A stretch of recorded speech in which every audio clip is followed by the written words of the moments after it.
พี่น้องดามเหล็กไอ้กาดามเหล็กเลยได้พี่น้องเงาเลยเอาเลยพวกเงี้ยวเพิ่นแตกคือแต่จะถืออะไรพวกนี้เลยโอ้ถ้าดวงบ่ดีนี่ถือว่าไปขายทานนะพี่น้องเอ้ยเดี๋ยวเนาะเห็นเลยเราดวงดีเลยพี่น้องรถจนมุนหมดนะรถไทยรถอีแตกๆนะสบายดีพ่อแม่พี่น้องมื้อนี้ก็บ่วิมาฮอดประเทศสปป.ลาวเนาะมาเที่ยวประเทศสปป.ลาวนะพี่น้องมาเห็นป่าเห็นลุงนะนี่เพิ่นก็ถือรถส้นมาเนาะรถส้นจนว่าโอ้ปาดพกเหี่ยวเลยพี่น้องเอ้ยเพิ่นก็ยังหลอดมาได้เนาะถือว่าสุดยอดเลยแหละถือของดียังแน่แหละบ่มีหยังนะบ่มีหยังเพิ่นว่า เป็นน้ำโศกน้ำหลวงเนาะปาดเลยพี่น้องเอ้ยเด้อขอเบิ่งแน่เบิ่งอันมงเพิ่นปาดนะพี่น้องคือรถส้นพกเหี่ยวแตกเลยนะพี่น้องนี่ใส่ทรายออกมาเลยรถส้นจนว่าโอ้เบิดเงินหลายล้านนะเนาะหลายแล้วไปปาดไปพาออกนะพี่น้องขากระดามเล็กขาเพิ่นก็ดีตอนนี้ก็ใส่ขาพยุงย่างซอย รถเวียดบ่รถเวียดรถใหญ่เลยรถรถพ่วงเนาะรถพ่วงนะรถเจ้า4 ล้อน่ะรถโหปลาดุกน่ะครับรถไทยรถอีแตกๆบ้านเฮาตัวรถไถนานี่แหละแก่เข่าเพิ่นสิเอาเข้าไปขายนะพี่น้องไปขายอยู่ทั้งใส่ทั้งพุ่นแลทั้งพลานนะพี่แหละทั้งงานน้ำตาลพี่ทั้งพลานทั้งนี่บ้านบ่ค่ำนี่นะทั้งบ้านบ่ค่ำทางเลขเท่าใดก็ทางเลขเก้าทางเลขเก้าเพิ่นก็ประสบอุบัติเหตุนะพี่น้องพาดามเหล็กขานี่ก็ดามเหล็กพี่ขากับผมขาพี่น้องดามเหล็กไอ้ขาดามเหล็กเลยได้พี่น้องเงาเลยเอาเลยพวกเงี้ยวเพิ่นแตกคือแต่จะถืออะไรพวกนี้เลยโอ้ถ้าดวงบ่ดีนี่ถือว่าไปขายทานนะพี่น้องเอ้ยเนาะเห็นเลยเราดวงดีเลยพี่น้องรถจนมุนหมดนะรถไทยรถอีแตกๆนะ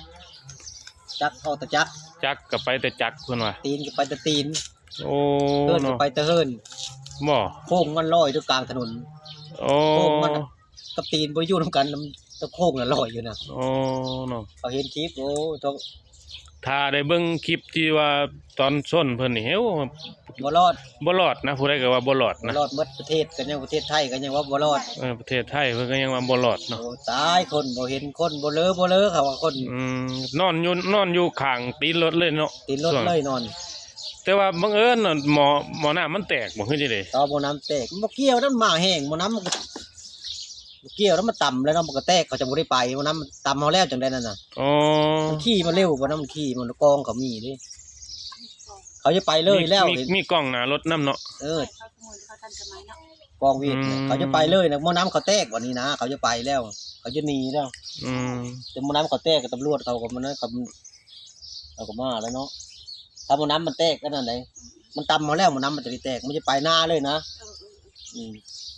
โอ้ถ้าหม้อน้ำบ่แตกนี่เพิ่นหนีเลยไปเลยแต่เราเช่นนั้นมันจะหนีเลยโอ้บ่ซั่นเฮานอนอยู่ข้างที่รถนี่บ่เหลือแล้วสิรีดไปเลยบ่อยากเนาะเหยียบเลยเนาะคิดเนาะอยากยกมือขึ้นบนแล้วน่ะแล้วยกมือขึ้นแล้วก็นั่งแล้วก็จุดถนนยกมือใช่นะกลางถนนเลยเนาะกับมันจะตกใช่เนาะหรอกยกมือขึ้นนี่นะ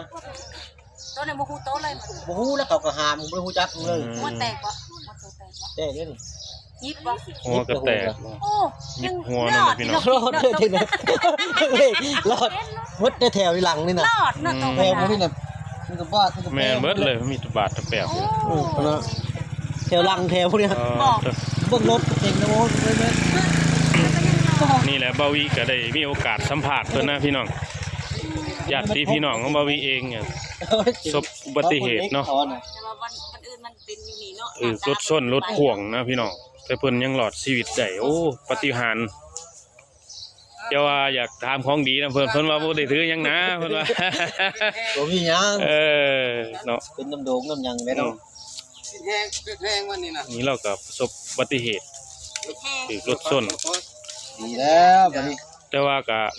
ไปพาไปปาดอยู่โรงพยาบาลอยู่ประเทศลาว